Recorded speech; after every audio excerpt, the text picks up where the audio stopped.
Think you can't afford to buy a home? You can. You can. And we're going to tell you how.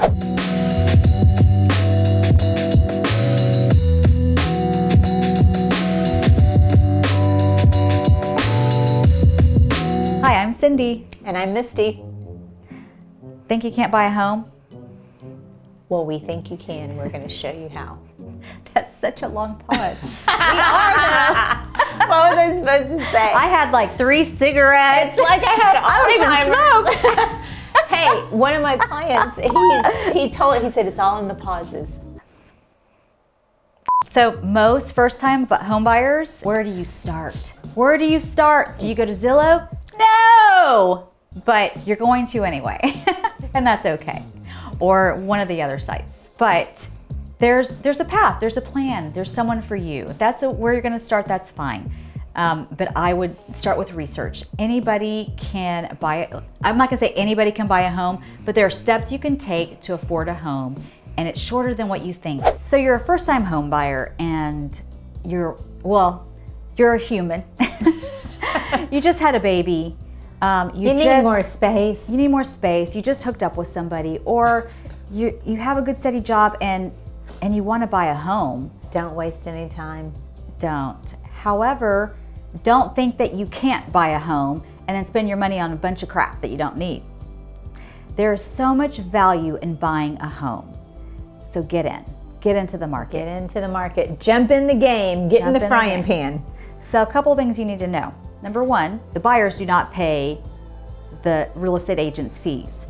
And here in Los Angeles, in California, the seller pays the agent for the fees. The second thing is you need to find an agent, yes, but the first thing you need to do is find a lender.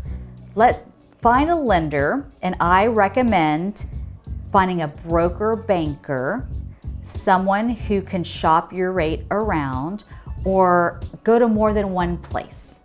Go to your Chases, go to your Wells Fargo, go there, but don't only go there. Look up a lender that's not affiliated with a box bank. I want you to shop it.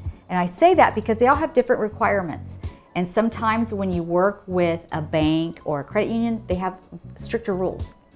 So that said, start to see what you can qualify for. Or let's see where your credit score is. Get it from your bank. They'll give it to you for free. I think 1 or 2 a year. And then you can give it to that lender and go ahead and open the conversation. That's the first way to get it started. A lot of people think, oh my gosh, my credit score is terrible. Well, guess what? So many people in this country, in this world, have horrible credit. And it's not a badge of shame. There are different reasons for it. Sometimes you got a student loan that you got issue with. You had a bankruptcy. You don't have credit at all. You just always paid cash or use your check card. It's okay. The way to fix that is to find a lender that can find someone to help you clean your credit. And it's possible. And it's possible way quicker than you think. The important thing is that you get on a plan, that you figure out exactly what your situation is, what you need to do. Even if it's a 5-year plan, start now. And go online, research some real estate agents, look at their reviews, and then meet them. Talk to them, see how you feel. Oh, it's all about personality. You know it whenever you meet a guy or a girl and you just mesh with them. They're for you. They're gonna be your friend or your girlfriend or boyfriend.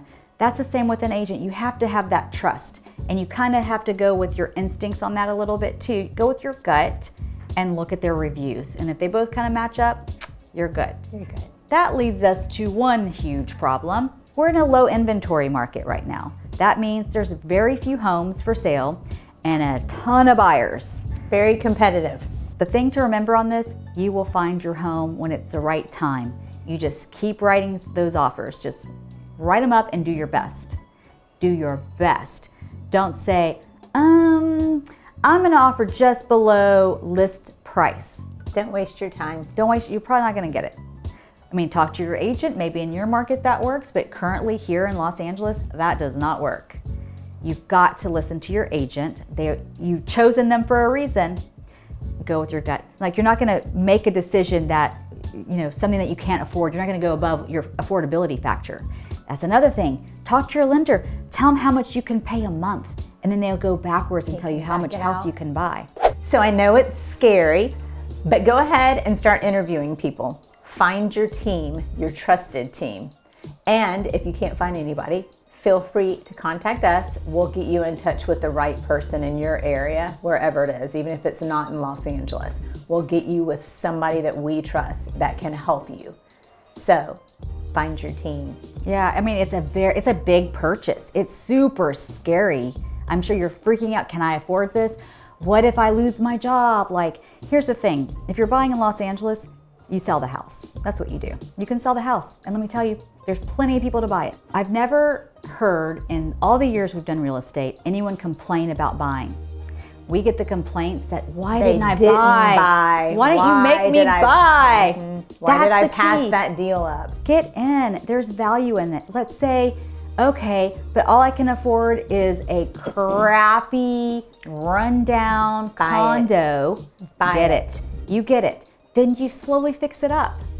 You know, whatever you can afford, you slowly fix it up. And now you have a beautiful home, or you have your first investment property. And you're in the game. And then you can move on to something else. Or take that equity, the money you spent and saved up on that, and buy another home. Get started. We're here. That's what we're here to do, us agents. We're here to help you have a home, which is very important, and own. And then there's pride in home ownership. Your taxes are very different. They're better for homeowners, and it's a good thing to do. But if you're scared, talk to your agent, have someone you trust, or DM us like she was saying. We'll help you. Go to our website, cindyandmisty.com. We'll help you. A lot of buyers think that they need a ton of money in the bank to buy a house, and that is simply not the case. You're more competitive the more money you have saved up. It's easier the more money you have saved up, but it's not impossible to buy a home with just a little money. There are programs out there that help with your down payment, help with your closing costs. And that's why you need a good lender. And that's why you need a very good lender. And if you're not feeling it with your lender, you find another one. But just do your research on that. So there are loans out there where you only need 5% to buy a home, plus your closing costs. That's something a lot of people don't tell you. You do need some funds when you close on the house to pay for the closing costs. That's like for the signatures and escrow and little things, and depending on the price of the home, how much that's gonna be. And a good agent will be able to walk you through all that and get all that information for you so you're prepared. A lot of people are get really timid about getting in, and then once they get in, they are so happy they did. It puts you in a different mindset, comfort, like it's your home. There's a different value and feeling in it, and it's worth the plunge. All in all, don't be scared. We're here for you. If you need anything, DM us, cindyandmisty.com, email us, text us, and really take advantage of us. Like, we may not be in your market, but we have basic real estate knowledge. So if you don't know where to go, or you have a question, ask us. Like, utilize us as free information. We are willing to help. If you're like, where do I go to get an agent? We can help you with that. we want to help you get into the market.